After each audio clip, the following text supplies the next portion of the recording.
Isinusulong ng ilang mambabatas ang pagkakaroon ng bagong ahensya na tututok sa pagpapaunlad ng mga katubigang sakop ng Manila Bay.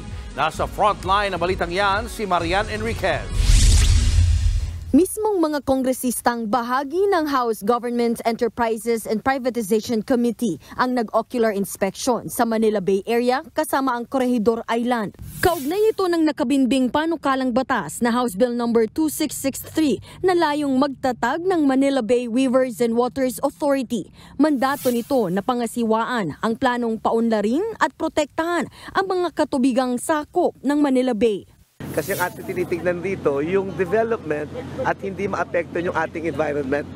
Kasi hindi naman lingid sa ating kaalaman, meron tayong mga ongoing reclamation dito sa atin sa Manila Bay na ito.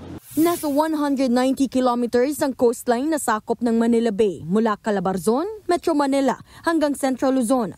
5 isla ang sakop ng bunganga ng Manila Bay at sentro nga nito ay Corregidor Island. Isa ito sa ginawang fortress na dinevelop nung panahon ng pananakop ng Amerika para magsilbing proteksyon sa ating kabisera na Maynila. Para kay Pampanga Representative Ana York Bondok, mahalagang tutukang mabuti ang Manila Bay, lalo't apektado raw sila lagi ng baha.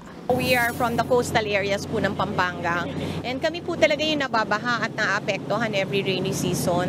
Dahil dito po ilabasan ng tubig lang buong Central Luzon po Tiniyak naman ni Government Enterprises and Privatization Committee Chairman at Parañaque Representative Edwin Olivares na hindi masasapawan ng planong Manila Bay Rivers and Waters Authority ang ibang ahensya ng gobyerno tulad ng Environment Department.